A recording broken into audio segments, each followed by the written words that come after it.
Muy buenos días. El día de hoy contamos con la presencia del doctor Benjamín Mayer, quien es fundador y director de 17 Instituto de Estudios Críticos. Y entre muchas otras cosas, el doctor Mayer es maestro en teoría crítica por la Universidad de Sussex, maestro en teoría psicoanalítica por el Centro de Investigaciones y Estudios Psicoanalíticos y doctor en filosofía por la UNAM, y desde aproximadamente el año 2015 ha apoyado a Brújula Intersexual en la administración de algunos de los financiamientos que recibimos. De igual manera, en 17 Editorial se publicaron los primeros dos libros sobre intersexualidad en México. El primero fue el libro Intersexual de Adiós al Futuro del Proyecto Intersexual, y el segundo fue el libro Brújula, Voces de la Intersexualidad en México. Eso es de manera resumida. Entonces, eso es lo que conocemos de Benjamín, pero también me gustaría que tú te presentes con la audiencia, quién eres, a qué te dedicas y sobre todo, cómo fue tu aproximación al tema de la intersexualidad. Muchísimas gracias, Frida. Estoy muy honrado de conversar contigo y de tocar el tema de la intersexualidad.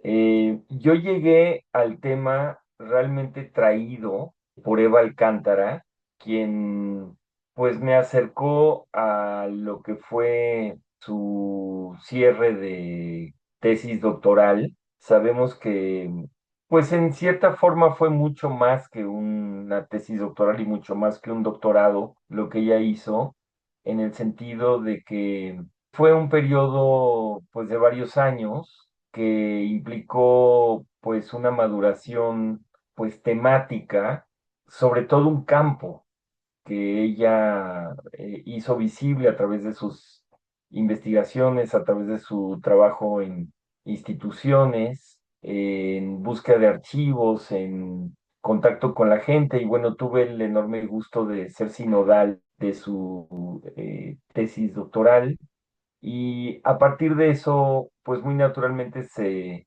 fueron concatenando pues un montón de fragmentos. Casi es imposible hacer una recuperación de todo sin hacer un trabajo más sistemático de rastreo, pero hubo evidentemente pues contacto con foros, con pues aspectos educativos y analíticos del campo intersexual en la dimensión, digamos, social, institucional, también a veces jurídica, dado el trabajo que ella después hizo con jueces. Y después, bueno, tuve lo que para mí ha sido también importante, que es un segundo involucramiento menos visible como psicoanalista, trabajando tanto con personas intersexuales de manera directa, como también con familiares de personas intersexuales. Y esto, pues, me ha dado una relación felizmente muy cercana, es algo que me ha aportado mucho. Me he sentido muy satisfecho de poder acompañar pues la experiencia intersexual y el campo de reflexión, también pues los avatares que implica el enfrentamiento pues a la incomprensión social, institucional, médica, por supuesto. Y bueno, estuvo también el libro que mencionaste, que pues es un libro muy relevante, dado que recoge testimonios, quizá por primera vez de ese modo, ciertamente en nuestro país y quizá más allá también. Y después la parte que mencionaste al inicio de brindar apoyo desde la estructura formal de 17 Institutos de Estudios Críticos para facilitar la recepción de fondos para Brújula Intersexual en particular, y ahora también para una asociación en Perú, que entró en contacto con nosotros por vía de Brújula, quien reconocemos, celebramos y agradecemos enormemente, y también nos sentimos sumamente privilegiados de poder acompañar su trabajo pionero. Entonces, como ves, ha sido una experiencia muy, muy diversa, muy, pues, en distintos registros, y eso me ha dado una suerte de, pues, de familiaridad, de cercanía, sin que por otro lado haya yo, pues, digamos, tomado una posición activa, digamos, como investigador o como voz pública en relación con la intersexualidad. Sí he participado en algunas actividades, recuerdo alguna mesa sobre el tema y también pues mi involucramiento en la promoción del libro que publicamos y que recoge los esfuerzos de Brújula Intersexual. Y en parte me parece que, bueno, ha sido porque me ocupan muchas otras cosas, pero también por una sensación de, pues la verdad, creo que de un enorme respeto por la necesidad de que las voces que se ocupan del tema sean en primera persona y estén directamente involucradas de distintas maneras. Y en ese sentido creo que mi lugar ha sido, pues, lo que se entiende hoy por el lugar de un aliado, no simplemente por una de buena voluntad de mi parte, sino por realmente un genuino interés en lo que esa cercanía me ha aportado también en términos de conocimiento, de comprensión, de ensanchamiento de perspectivas. Y creo que lo que yo he vivido en lo personal, que es de enorme provecho y que agradezco profundamente por la confianza y también por el aprendizaje vivido, que pues evidentemente continúa, pues es algo que puede también ilustrar la importancia que a nivel social puede tener ese mismo aprendizaje, esa misma cercanía, esa misma comprensión de una perspectiva que yo creo que aclara muchas cosas en el complejo y siempre espinoso, amplio horizonte del género, como se lo llama hoy. Creo que la vivencia intersexual tiene muchísimo para aportar y tiene mucho para aportar dadas las características tan concretas de lo que está en juego, que hacen del emplazamiento intersexual algo pues menos sujeto a la especulación y a la hiperteorización que a veces se nota en otros puntos del debate público sobre temas de género.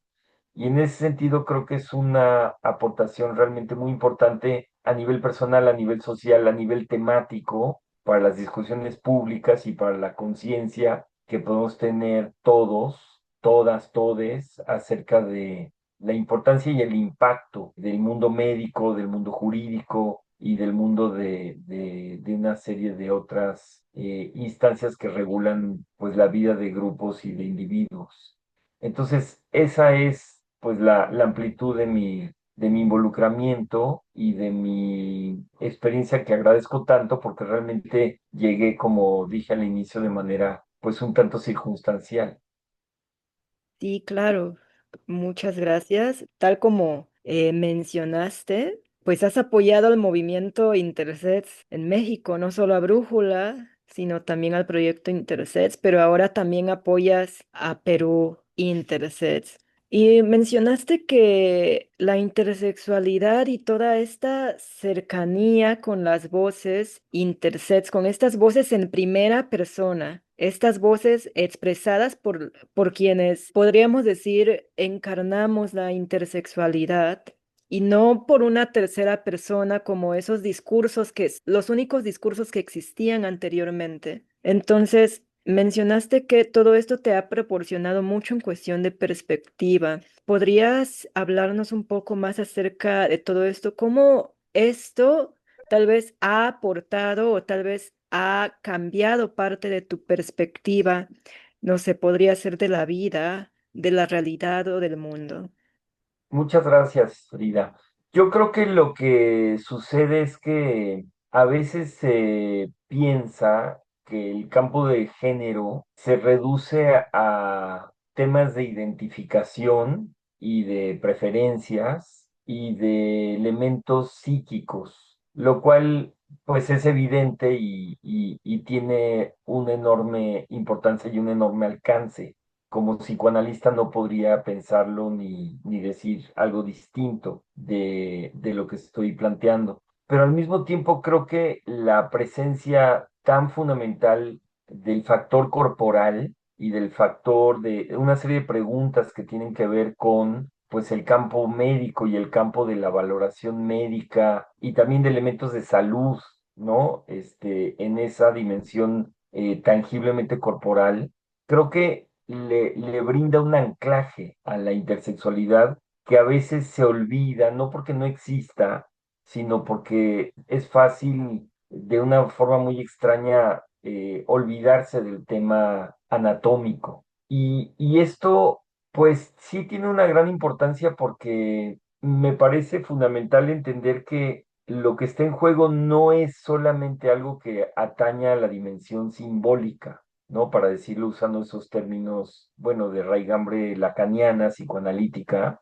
sino que hay un real del cuerpo que nos excede por igual bueno, a todos los sujetos, que claro, por motivos más o menos obvios, en el caso de la intersexualidad están particularmente presentes y visibles, incluso en la disputa con los médicos, ¿no? Acerca de cómo proceder y cómo permitir pues que el cuerpo se acomode sin que necesariamente uno fuerce sus formas pues de ubicarse, ¿no? De que sean los sujetos quienes puedan tomar decisiones sobre el propio cuerpo cuando tengan capacidad y posibilidad de hacerlo. Pero creo que esto le da una materialidad muy particular al tema, que creo que a menudo se olvida cuando está en tren de observar o de estar involucrado en algún encendido debate, digo, feminista, por ejemplo, pero tantísimas otras cosas, ¿no?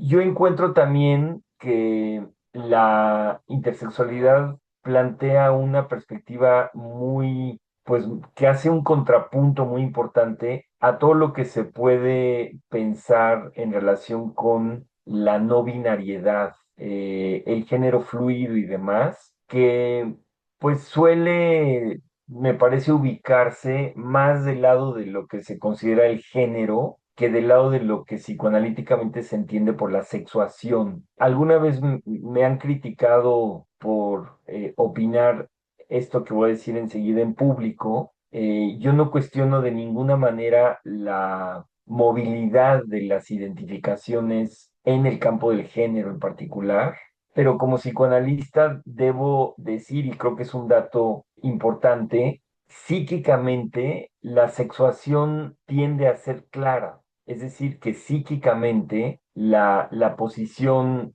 hombre o la posición mujer suelen estar definidas aún en situaciones y en vidas que deciden optar por comportamientos asociados con el género fluido, con la no binariedad, etcétera, o digamos, un pasaje trans, etcétera, todo lo cual tiene absolutamente mi respeto. Me llama la atención y es una pregunta que en algún sentido te devolvería, dado que eres mucho más especialista en estos menesteres que yo. Las personas intersexuales no tienden a ubicarse como no binarias. Puede suceder, pero al menos hasta donde yo he podido conocer, más bien suelen ubicarse, digamos, como hombres o como mujeres, y es interesante entender sus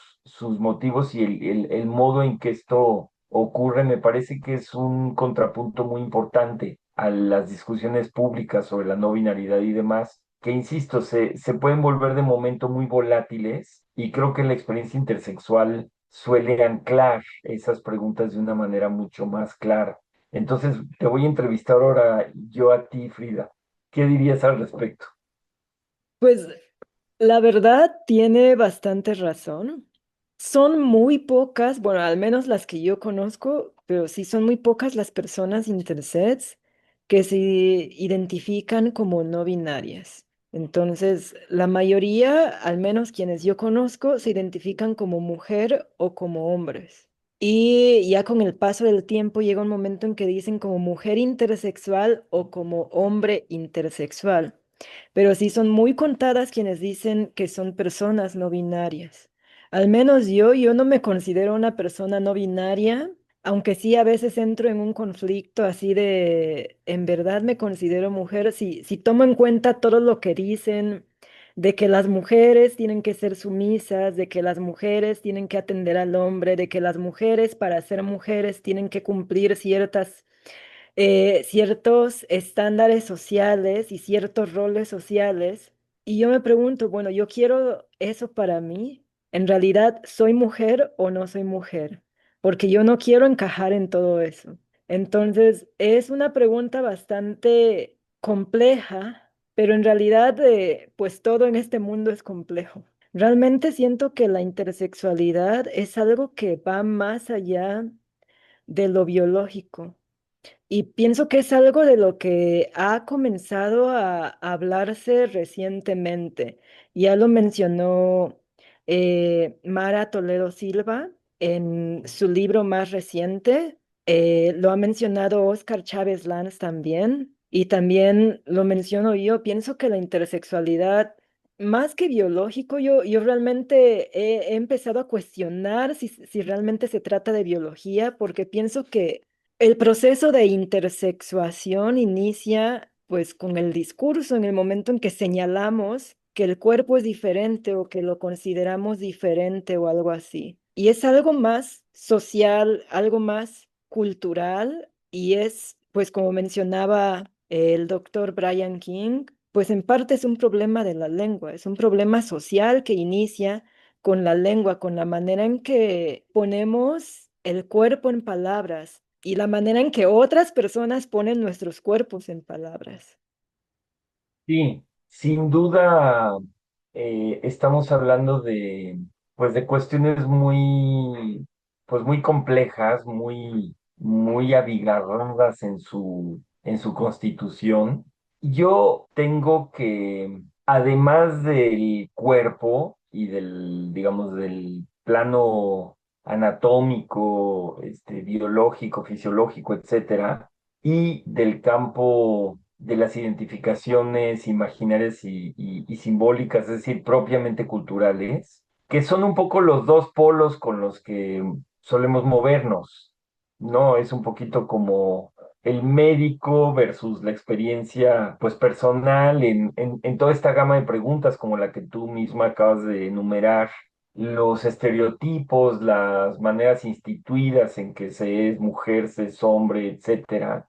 Em, pero hay un registro que clásicamente está más escondido, que tiene que ver con el discurso asociado con lo que el psicoanálisis llama el inconsciente, que es lo que antes llamé sexuación, que es como la llama de nuevo el psicoanalista Lacan, en donde describe un modo, digamos, de relacionarse con el deseo, una forma de desear, una forma de ejercer el deseo, el erotismo y por lo tanto la sexualidad, no en el sentido biológico, sino en el sentido psíquico y del, digamos, de la economía deseante, de la economía libidinal, en donde está muy recorrido el modo deseante femenino y el modo deseante de la posición hombre.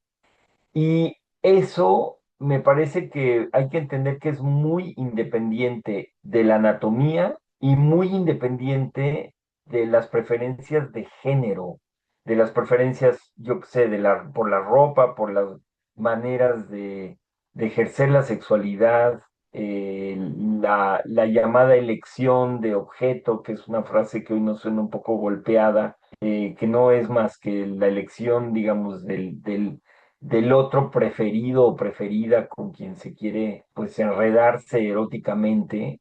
Entonces, puede haber una movilidad muy diferenciada entre el plano biológico anatómico, el plano de género y la llamada sexuación.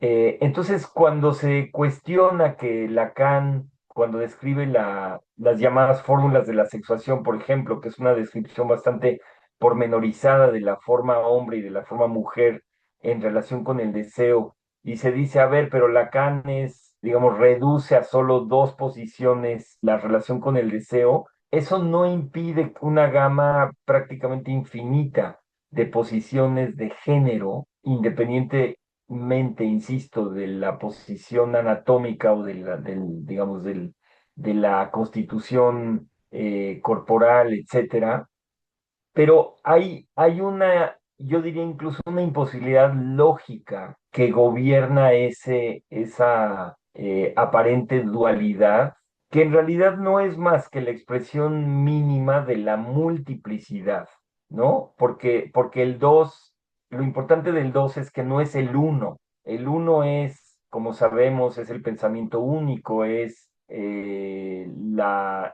totalidad, es la reducción a una idea de universalidad tiránica, y el 2 quiebra eso, y eso hay que distinguir entre el 2 como dualidad o como oposición o como binariedad, y que en realidad es un colapso de nuevo en la lógica del uno. Hay que distinguir entre la binariedad, el 2 como binariedad, digo, y el 2 como multiplicidad en su expresión mínima. Y esa manera de entender esa partición en los dos campos de la sexuación descritos por Lacan y descritos también, me parece, por Freud en distintos lenguajes, nos da los elementos para entender la enorme capacidad y el enorme potencial de la diversidad en combinaciones y en modos de ejercer la subjetividad en el campo de género. Es decir, que no hay contradicción entre esta partición entre la posición hombre y la posición mujer frente al deseo y las mil formas que vemos de ejercer esas dos posiciones en el campo del género, independientemente del campo digamos, del cuerpo anatómico, del cuerpo médico. Esto, pues, complica, pero también me parece, a mí explica la enorme riqueza y la enorme complejidad de la experiencia subjetiva personal que puede tener cualquier sujeto, evidentemente en la intersexualidad o fuera de ella, da igual. Y creo que eso nos permite un asidero que no es de ninguna manera heteronormado, ni mucho menos heteropatriarcal en un sentido de que uno vuelva al dos. Creo que es una confusión que se puede generar a partir de lo que estoy diciendo. No estoy diciendo eso para nada, pero sí explica, y aquí vuelvo al punto muy concreto, lo que tú confirmas acerca de los muy pocos casos dentro del campo intersexual que se ubican como fluidos o como no binarios, y que yo estaría prácticamente seguro, podría apostar, digamos, para jugar un poco, con que incluso en los pocos casos en los que eso se produce, eso tiene que ver con el campo del género, no con el campo de la sexuación. Y entender eso me parece que de entrada plantea un desafío a una especie como de voladero de ideas en que puede venir públicamente el campo del género. Creo que nos permite articular mejor y, por cierto, ser más rigurosos también en la manera en que abordamos todas estas cuestiones, y podemos también desanudar, incluso desandar algunos de los enfrentamientos completamente innecesarios y hasta absurdos que se producen, pues, en el campo feminista, en primer lugar, en los enfrentamientos en torno al transfeminismo, por ejemplo. Es decir, que nos permite una lógica para entender a qué lógica está respondiendo cada una de esas dos posiciones y acomodar las posiciones enfrentadas de un modo, no que las concilie, porque eso no es el punto, sino que pueda explicar de un lado y del otro cómo es posible que con tanta injundia algunas sostengan una posición y otras otra, en algún sentido entendiendo que desde su propio punto de vista y en sus propios términos hay razón y hay lógica en ambas posturas y que después lo que hagamos con el problema político que se presenta sea mucho más razonable. Es decir, que tome en cuenta la complejidad, iba a decir la comunidad, sí, que tome en cuenta la complejidad de la comunidad para que lo que se deriva de ahí, lo que se derive de ahí, no sea una política cruda, sino una política mucho más capaz de gestionar la complejidad y de moverse en su elemento. No sé qué pienses de esto, Frida. Pues fíjate que mientras hablabas, yo me acordaba de algún texto que era un post de Facebook de Mauro Cabral, en el que él precisamente hablaba de esta complejidad e iniciaba con una pregunta, algo así como, ¿el sexo es binario o es un espectro? Y él planteaba una reflexión un tanto confusa, presentando sus opiniones y al final decía, si alguien me dice que el sexo es binario, me voy a enojar, pero si me dicen que es un espectro, también me voy a enojar. Entonces, porque realmente es algo bastante complejo, pero sí, ciertamente como mencionas, pues eso también tiene que ver con el género, la manera en que una persona se posiciona como hombre, como mujer, como persona no binaria, que actualmente están surgiendo personas que ahora se identifican no como mujer intersex, no como hombre intersexual o como hombre o mujer, sino como persona intersex, está surgiendo como todo esto y esto promueve que ahora la intersexualidad empiece a ser considerada como una identidad de género o algo. Y entonces ya cualquiera que quiera, pues ya va a decir que es intersex nada más porque sí, pero en realidad pues esto es una experiencia, la intersexualidad es una experiencia que va más allá del cuerpo, porque no es solamente tener un cuerpo con ciertas características que no se consideran femeninas o masculinas o que algunas personas consideran en un estado intermedio o algo, sino que hay mucho más en torno a todo eso, está la reacción social. Hace un rato hablábamos de que no es solo la cuestión del protocolo médico o el entorno médico y la experiencia intersexo o el cuerpo considerado con variaciones intersexuales. No es solo eso, sino que hay más. Pues yo creo que sí cabe mencionar que en México hay mucho más porque no todas las personas tienen acceso al sistema médico, sobre todo aquellas nacidas en comunidades rurales, por ejemplo, en donde no hay ni siquiera centros de salud, donde no hay medicinas, personas que tienen que nacer con ayuda de una partera en sus casas y que enfrentan muchas cosas más detrás de eso. Personas con hiperplasia suprarrenal congénita, en esa situación, por ejemplo, cuando nacen con una variación con pérdida de sales y eso es peligroso porque no tienen acceso al sistema de salud, no tienen acceso a medicamentos. Sobre todo mencionar que en México hay una escasez de medicamentos para la hiperplasia suprarrenal congénita, hace falta fludrocortisona, hidrocortisona y cuando hay es demasiado cara. Y ahora actualmente también hay como una escasez de prednisona. La última vez que yo fui a México me costó mucho trabajo conseguirla. Entonces hay mucho más. Está la discriminación que viven las personas,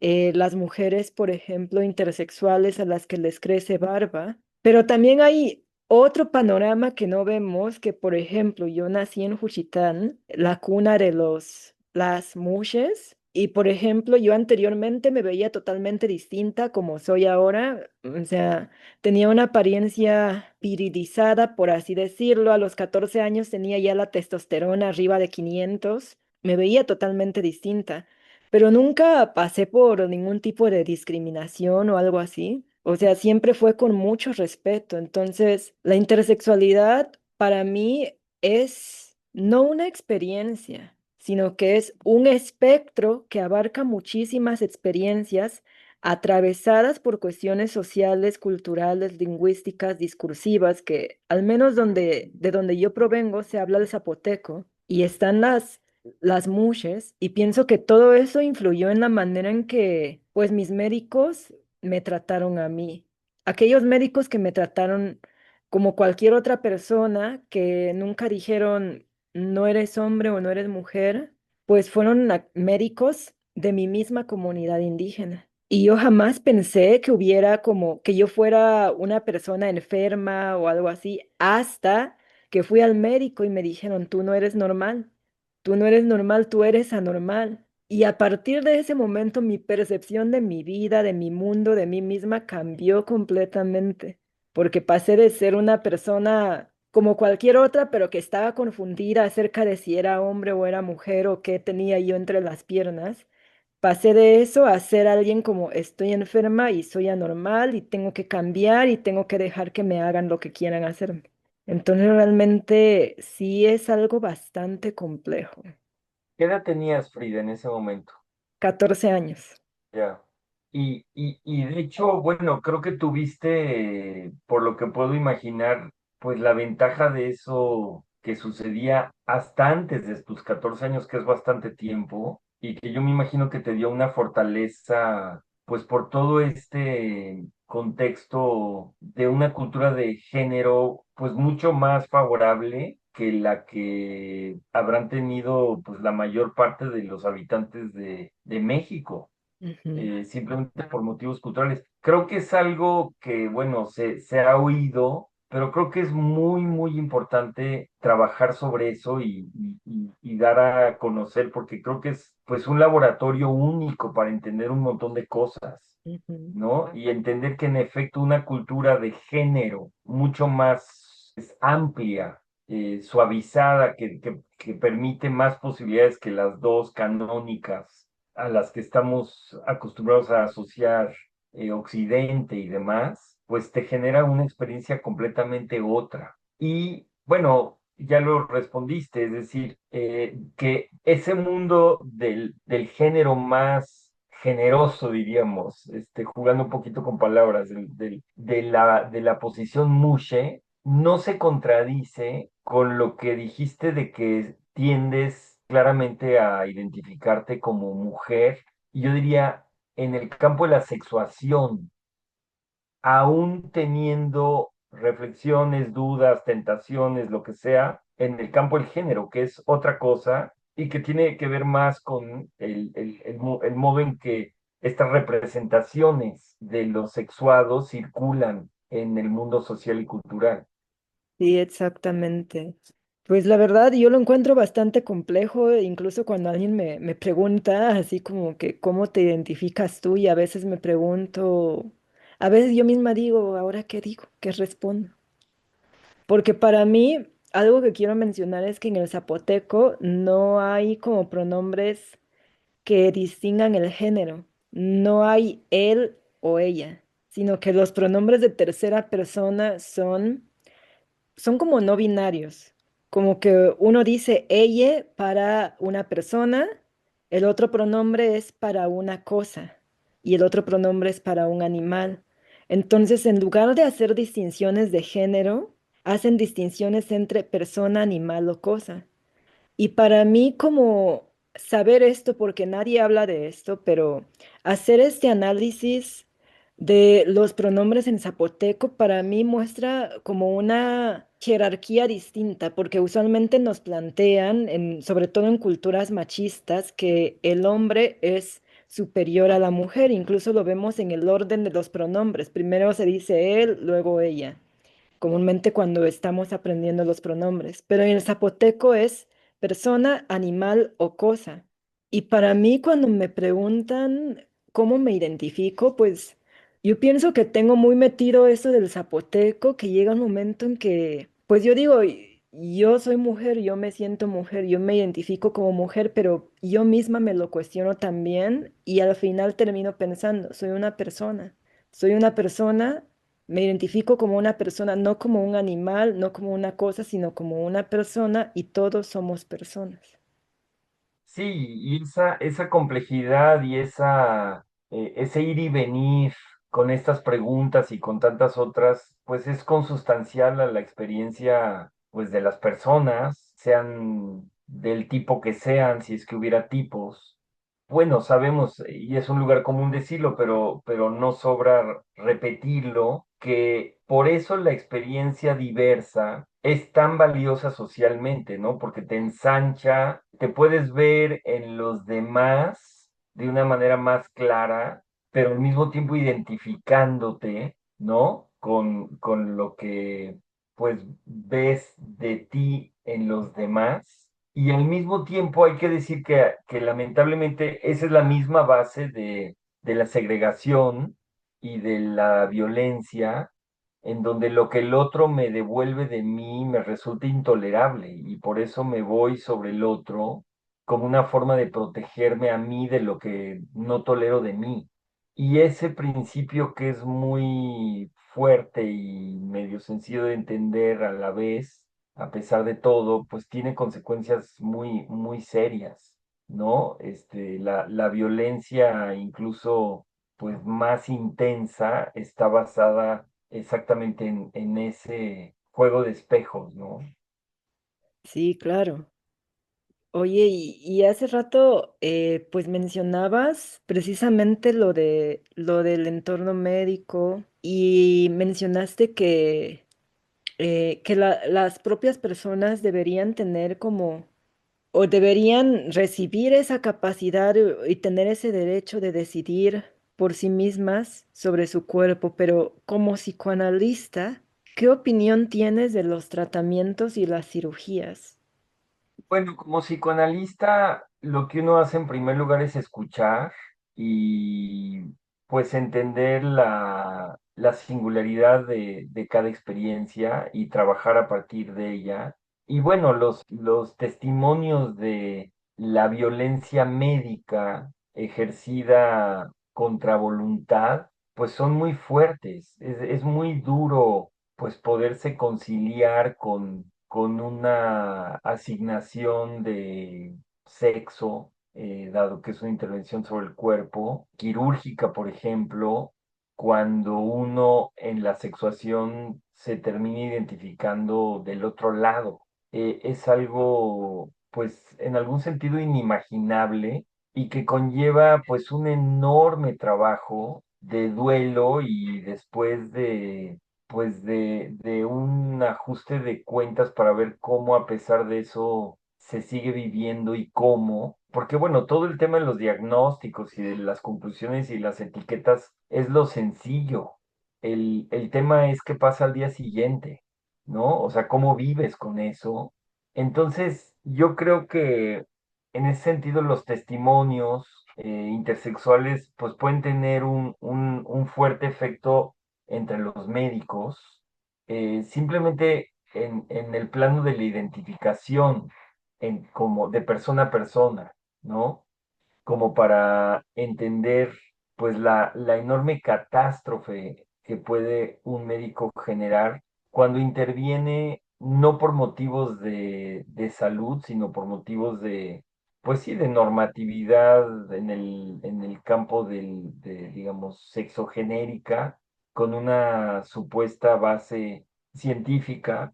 Y bueno, por fortuna, creo que han logrado mucho en los últimos años, es decir, en los últimos 10, 15, 20 años, creo que el movimiento intersexa ha logrado hacer oír públicamente sus posiciones y sus preguntas y sus demandas de una forma que me parece absolutamente admirable.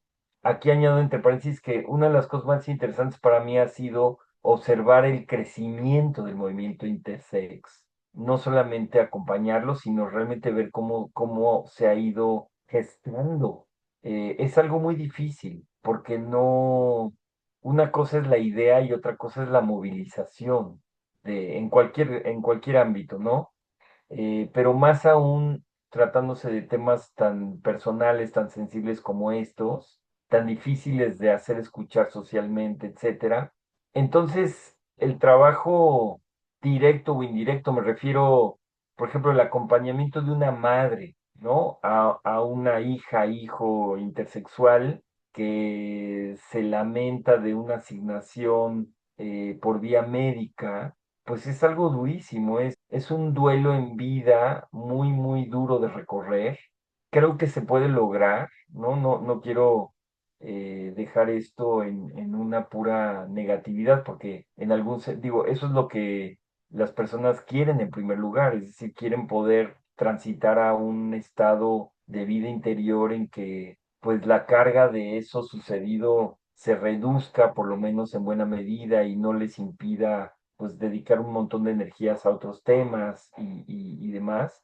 Pero bueno, es un trabajo enormemente arduo y que pues hay que hacer conocer para que pues en los casos en que los médicos enfrentan decisiones, pues las tomen con mayor conocimiento de causa. Entonces, eso es lo que podría decir como psicoanalista. Y claro, pues muchísimas gracias. ¿Y hay algún mensaje que quieras enviar a los profesionales de la psicología, del psicoanálisis, de la medicina o de la academia o en general al público? Bueno, creo que han sido ya claras las cosas que yo puedo subrayar. Ujú. El enorme valor de esta experiencia, la enorme admiración que me causa el activismo intersex por su toma de palabra pública y por los efectos que esa toma de palabra pública tiene, el enorme trabajo que queda, por supuesto, esto en algún sentido apenas empieza, Así es. eh, mi admiración absoluta pues a las familias, a los movimientos que eso ha generado, ¿no? En el espacio íntimo, donde las cosas son cuerpo a cuerpo del modo más directo. Y creo que la perspectiva de abrirse y de escuchar, de estar atentos y abiertos a la experiencia de los demás, pues es muy, muy importante. Todos los profesionistas estamos llamados a escuchar, así la escucha no forme parte aparente de lo que hacemos, pero no hay manera de hacer medicina, no hay manera de hacer investigación, no hay manera de hacer derecho, no hay manera de hacer ninguna de esas cosas sin escuchar y por lo tanto ser hospitalarios a la experiencia y a la palabra proferida desde la comunidad intersex, pues es algo muy, muy importante para el quehacer directo y también para la experiencia más general que uno puede adquirir y tener. Creo que le sirve a uno la riqueza y la tremenda densidad de esa experiencia.